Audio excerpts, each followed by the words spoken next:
Good morning, kids. Today we're checking out a brand new video from the film theaters on how they found Barbie Land. This is going to be kind of interesting because if you remember back in the early beginnings of film theater, they actually found out where Springfield was. Springfield, Oregon. Wait, yeah, Oregon. No, Washington? Frick! One of those two up there. Want to visit Barbie Land? Because I figured out where it is. No rollerblading required. Though, fair warning, you might want to bring your passport. Ah, it's international. Okay. Hello, Internet! Welcome to Film Theory, the show that accepts that in a world full of Barbies and Kens, sometimes it's best to just be an Alan. Man, the Internet was hyped for the Barbie movie, weren't they? I swear, you couldn't scroll for more than 2 seconds on Twitter. X. Threads? I don't know. You couldn't scroll for more than 2 seconds on insert generic. Actually calling it threads would be cool. I like that. Social media feed here without being bombarded by someone unleashing their inner Kenergy or rocking their newest hot pink outfit. So of course, I had to see if all the hype was warranted. And as I walked out of the theater, I realized, yeah, I kinda loved it. Sure, the theme was a bit on the nose for my taste, but man, the movie was just fun across the board. An awesome cast of characters that are just dropped into the middle of one of the coolest and most interesting fictional worlds that I've seen in a long time. A world that I, and many others, would probably want to visit if only it were real. Except it is real. Now, right off the bat, I might have lost you on that one. Barbie Land is clearly meant to be a fictional location, right? They even explicitly distinguish between the real world in the movie and Barbie Land. So aren't they clearly trying to tell us that Barbie Land is a fake world? Well, that's what I thought initially too. But everything else that we see in the film gives more evidence to the contrary. When Margot Robbie's Barbie meets with Kate McKinnon's Weird Barbie to discuss the odd things that have been happening in the world, Weird Barbie describes the passageway between the real world and Barbie Land as a portal. Considering the fact that portals don't, tend to exist here on Earth, that would seem to tell us that Barbie Land is in some separate dimension from the real world. However, this is immediately contradicted a few moments later when Weird Barbie admits that the portal was just a metaphor. She then whips out her trusty instruction manual, courtesy of Mattel, to tell Barbie the step-by-step directions for how to get from Barbie Land to the real world, specifically Los Angeles. I've been to Los Angeles. I wouldn't exactly call it the real world, but then again, who am I to judge? To get from Barbie Land to LA, the instructions tell us that Barbie needs to take a sports car, a speedboat, a rocket ship, a tandem bicycle, a camper van, a snowmobile, and then finally don a pair of roller skates to blade all the way to Santa Monica Beach. Now, these aren't so much Google Map directions as they are just hold on, is that, do you have to do the reverse to leave though? List of modes of transport. Now, that's an actual question.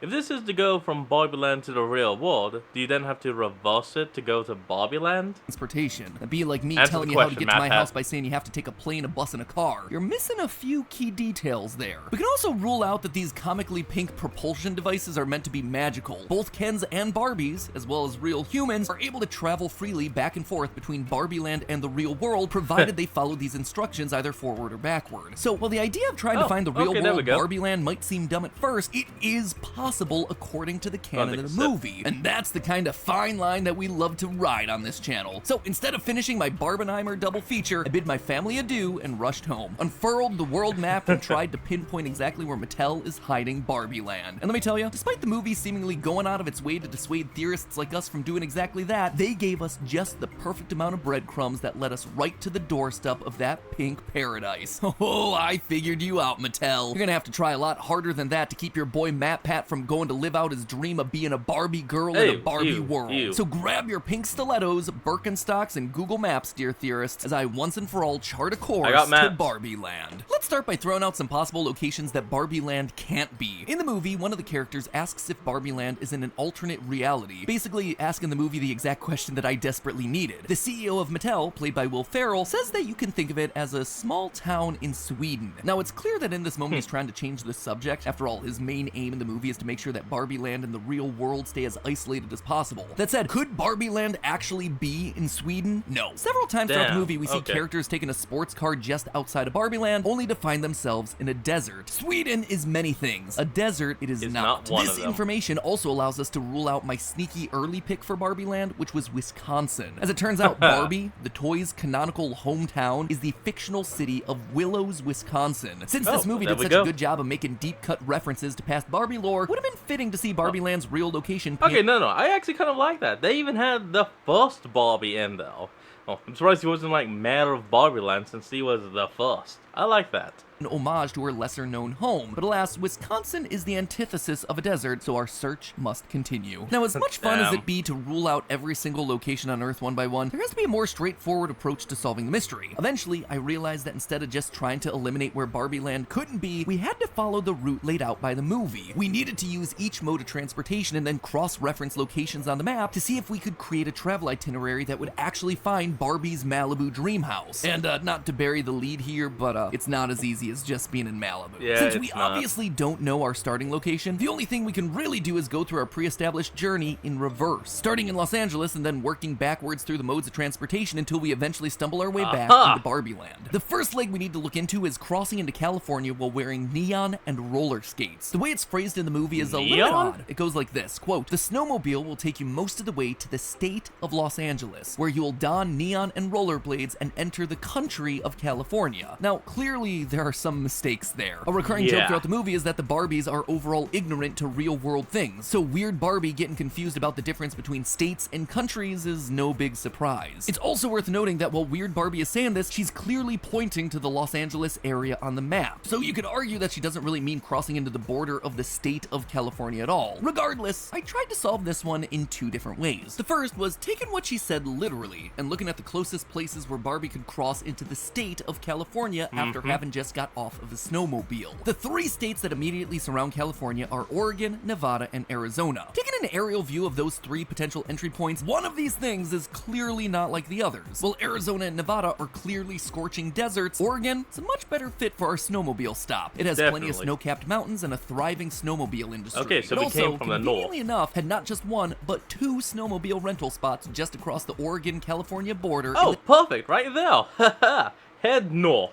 Town of Medford. So we drop off our snowmobiles in Medford, lace up our roller skates, and head on down the California coastline until we get to sunny Los Angeles, is what I'd be saying if it wasn't such a long trip. See, if we're crossing the border all the way up at the north, we are now forced to skate the entire length of California, and that is a long trip. That is taking 11 plus days to get down to Los Angeles. I mean, Barbie's not one to skip leg day, and if we want to take Weird Barbie at her word, it's our most probable bet, but is it our best bet? So I took another look. If we calling all trolls. Oh, whoa, what the? Huh, we have a MatPat ad and a MatPat video of a... Okay, let's just cut. Hey, MatPat, I don't know how, but we got more of your face with more of your voice in this theater video. We somehow got an ad with you in it, with this video with you in it. Moving on. We wanted somewhere that was a bit closer. Lake Tahoe area, tucked right here away in the Sierra Nevada mountains, is a slightly closer possibility for this penultimate leg of the journey, but not by a whole lot. You see, starting from here, Ken and Barbie are spending about 6 days in roller skates trying to get down to Hollywood. Better, but still in the realm of ridiculous. I don't know, to me, both of these routes just felt too far-fetched, which made me think that Weird Barbie was just off in her map reading skills. I mean, the maps in the movie leave a lot to be desired in terms of accuracy. Like here, we see that New York is practically up in Canada, and England is down near the equator, making London a tropical paradise rather than the cool, foggy town it normally is. And again, in her directions, Weird Barbie already flip-flopped state and country, so I decided to tackle this a second way. Maybe what she was meaning to say is that after snowmobiling, you cross into the county of Los Angeles in the state of California, which then gives us a lot more realistic possibilities. Specifically here, the San Gabriel and San Bernardino Mountains, literally an hour's drive outside of Los Angeles. Here we have ourselves beautiful snow-capped mountains perfect for snowmobiling, and better yet, perfect for rollerblading into the city at a mere 12 to 14-hour journey. It's certainly long, but it is far more attainable than the multi-day or even multi-week trips of our other options. So I'm gonna move forward using that as my waypoint. What's next on the journey? Prior to heading to California, Ken and Barbie take a tandem bike followed by a camper van. Well, that sounds like a backpacker's dream. We're back to the same situation we were in with the rollerblades. You can basically take a bike and a van just about anywhere you want to, leading to infinite possibilities. Luckily, we get ourselves some visual detail that actually... Actually, that is something. Why didn't they just take the van all the way down to California? Like, why not? Paint for us a much clearer path. In the movie, we get a montage of Barbie and Ken riding as they go through each leg of their adventure. In the tandem bike section, we see them riding through a field of tulips and windmills. Now, when I see tulips and windmills, the first place my mind goes to is the Netherlands or Denmark. But if I thought rollerblading down an entire... Oh my god, I was about to say... a Norway, but no, that ain't right. State seemed ridiculous. Biking across the Atlantic. Yeah, I tend to make some dumb theories, but that one is just a bridge too far. Then I realized, well, sure, it looks Dutch or Danish. That could just be an aesthetic choice. There must be places that are much closer that look like it came straight out of a postcard from Europe. And sure enough, there are. Doing a quick Google search, you see that Holland, Michigan is riffing off its namesake. Tulips and windmills for days. But still, that's all the way across the country. There has to be something a bit more realistic, something a bit closer to the destinations that we've already mapped out. And indeed there is. Ladies and gentlemen, meet Solvang, California, a small town located just outside of Los Angeles that's decked out to look exactly like a Danish town, complete with the tulips and windmills and apple skeever. Solvang looks exactly like apple skeever? Sounds like some kind of sweet snack. The tandem bike ride that we see in the movie, and it's a mere 13-hour bike ride just outside the city limits. Looks like we're starting to see a pattern here. Fun side note, by the way, Solvang is where our head of production, Jason, actually got engaged. Good to know that Jason's marriage is unironically helping me to solve an insane theory about the geography of the Barbie universe years later. Hashtag blame Jason, props. More like hashtag thanks, Jason. Also, on your way there, make sure you check out the pea soup at the nearby restaurants. That seems random, and it definitely is, but it's just what the highway restaurants advertise over in that area, and it's pretty good. Anyway, after a gentle tandem bike ride through our discount Copenhagen, our plastic pals can rent a camper van and make their way to the San Gabriel Mountains, where they'll then snowmobile around Mount Baldy before rollerblading down to Hollywood. So far so good, and all nicely contained within this nice little pocket of Southern California, which brings us to the absolute dumbest leg of the trip, the rocket ship. In the montage of Barbie and Ken's journey, we see that they ride a literal rocket into space. At first this made me think that Barbie Land was an interplanetary destination, but now I'm not quite so sure. While having Barbie be canonically an alien would be hilarious, and very on brand for where we are in 2023, the step before this is riding a speedboat. And you wouldn't exactly be able to find any place to rent a speedboat over on Mars, so I think we're still dealing with Earth here. In fact, in that same scene, we also see a brief glimpse of the Earth in a suspicious-looking pink shape that kind of looks like the outline of Barbie Land. If that's true, then that means that the rocket ship is a bit of a fun detour for Barbie and Ken, allowing them to launch from and then return back to the same spot. That being said, we still need to find the place that this would happen, preferably in tandem biking distance from Solvang, California. So where could you possibly find a rocket ship? Oh, will you look at that? Located just 26 miles outside of Solvang is none other than the Vandenberg Space Force Base, which features rocket launch pads that are being used by both NASA and SpaceX. What are the odds that a spaceport, of all things, would be so close to our knockoff Denmark? What are the odds indeed, MatPat? It's almost like the writers planned it this way. The launch pads also happen to be just a stone's throw away from dozens of bike shops that allow for a tandem getaway to the, quote, Danish capital of America. No, I'm not making any of this up. This is how cleanly all of this stuff maps onto itself. The Space Force Base also butts up against the Pacific Ocean, the perfect landing spot for a speedboat. Putting it all together, it's hard to deny it feels like we're on the right track. We've made it almost the entire way back to Barbie Land. We are so close I could practically smell the plastic. So from Vandenberg, we need to find a boat route that grants us access to a desert that can then I'm sorry, why the hell did your editors decide to go with a foot for smelling the plastic? They literally could have just done a regular okay, no, that would have made it look even weirder. Well, they probably shouldn't have done anything, but just a nose and then maybe Barbie Land the sign. I mean, that would have been better than foot.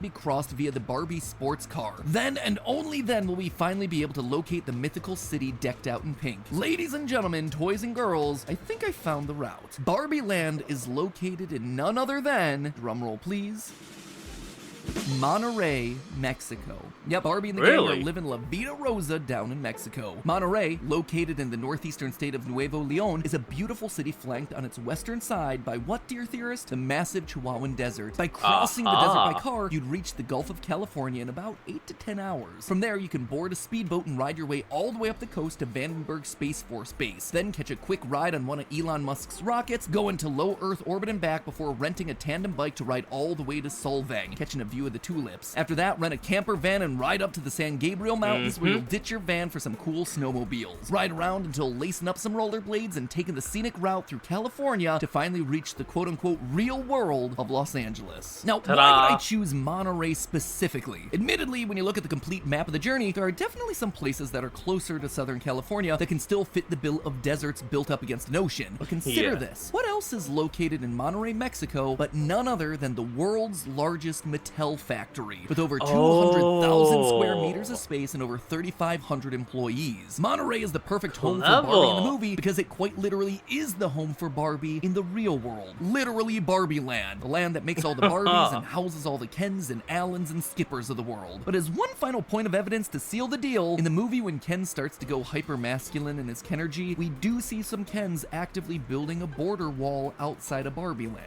Now, I recognize that right there is a political landmine. But don't blame the messenger. I'm not the one who's doing it. I'm just saying it's in the movie. And the subtext is obvious. An army of Ken dolls building a border wall? Yeah, it's just further evidence to prove that Barbie Land is at or near the US-Mexico border, exactly where Monterey and its Mattel factory is. Where then is Barbie Land? It's not as crazy of a question as you might think. It's a rollerblade, bike ride, snowmobile, speedboat away from Los Angeles. Or, you know, a 3-hour flight from LAX. Even though the movie gives us all these convoluted directions that seem so lol random, what they really laid out for us was a series of breadcrumbs, giving us all the information we needed to track Barbie back to the source. The literal source, her factory in Mexico. Sadly, when you look at pictures of the place though, it's not coated in neon pink. Maybe one day we can at least dream. But hey, that's just a theory. A film theory. And cut. Hey, and so he found the location of both Springfield and, of course, also Barbie Land. Well, MatPat, I wonder what other fictional place you'll be able to find next. Hey, MatPat, maybe you can find what the wild things are. Well, anyway, folks, thank you all for watching. This has been another video. Link will be in the description below. So remember to like, comment, and subscribe for more. And I'll see all you folks next time when we flick on. Peace out.